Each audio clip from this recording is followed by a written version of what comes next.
Welcome to another video, and this time I wanted to show you another side of Warsaw. You see plenty of videos about the city, about the monuments, and this is all fine and good, but sometimes you want something a bit different. So today we're taking a trek, going to Jezioro Dzikanowski.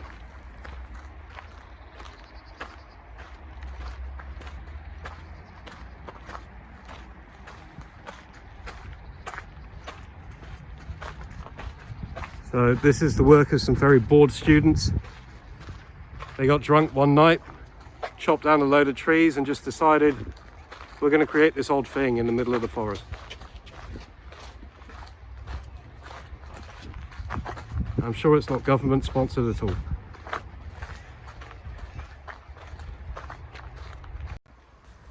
So Warsaw, when you live in the centre, it seems very concrete, reminds me a lot of Cardiff in many ways. But you'd be surprised to know that actually 25% of this city is green space. And this includes 82 parks. Now, this video is starting off in a park that we basically encountered on our trek. This trek, okay, so it's a slightly long video, but it really does show how beautiful Warsaw can be when you get out of the city. We're walking along the Vistula River, and you see a great amount of flora and fauna. You see how beautiful everything can look. It's a nice bit of escapism, and especially during these times of COVID, it's nice to be able to see new parts of a city, and to really see what it has to offer, other than just bars, clubs, museums. Sometimes you've got nature as well. And one thing you find, with this video is there are a lot of paths along this area. I mean, I'd never heard of this area before, really. So I was quite amazed to see this, and it was amazing. Like, we probably walked for maybe 10, 15 kilometers in total during the day. So much so that originally we'd planned to walk to our destination and come back, and we ended up getting a taxi back in the end because it had got quite dark, and unfortunately when it gets dark in spring it gets quite cold. But I hope you enjoy the video. I'll try to highlight a few bits along the way so that you don't sleep too much. But yeah, sadly this nice kind of hidden area we found, of course, has a few people dotted around. We saw the odd cyclist, the odd walker. So maybe it wasn't 100% private, 100% hidden, but it was very quiet, and it was really interesting to get out here. So I hope you enjoy the video. Thank you for watching.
So another thing I wanted to point out is there's actually, a bit of a drought that's hit Warsaw of late. Well, hit Poland. So, at times in the video, you will definitely see the level of the Vistula is very low. So it's a reminder to conserve water. Try not to complain too much when it rains. It's actually quite sad. People are worried here because it could affect the price of food. So we might struggle to get fresh strawberries as well this year. Poland, quite a farming economy, could be suffering quite a lot from this. So yeah, it's sad. Oh my God, look on the right, how much of the land is just dried out.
Okay, so what impressed me, and I'm trying to sort of show in this video here, is there was a lot of variety on this walk. A lot of different trees, different flowers, and we came out, at the beginning of the spring for this, so they were just starting to bloom. There were a lot of winding paths, sort of forests, fields. We saw the odd random, sort of structure, or like we ended up sort of crossing through some small villages and things like that. So this walk really was special. You had the Vistula to follow as well, so you couldn't really get lost, and it added wonderfully to the scenery. Of course, no trip is complete without perhaps a little bit of alcohol to indulge on the walk. So we took a few stops to just sit back and enjoy the scenery. So I hope that this all sort of really comes out in the video, and hope you're enjoying.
So eventually we were starting to run a bit late in the day. It was getting a bit chilly, and the sun was threatening to go in a bit. So we kind of veered off the woodland path, and we found this kind of weird back road. So along here we saw, quite a few houses, some of them looking quite wealthy. We saw some areas for horses, so obviously show jumping and things like that takes part here. So I believe, we're sort of on the outskirts of Wormianki, which is a kind of small town. It kind of feels part of Warsaw, but it's slightly separate, just in the north. So we're on the last leg heading towards the lake.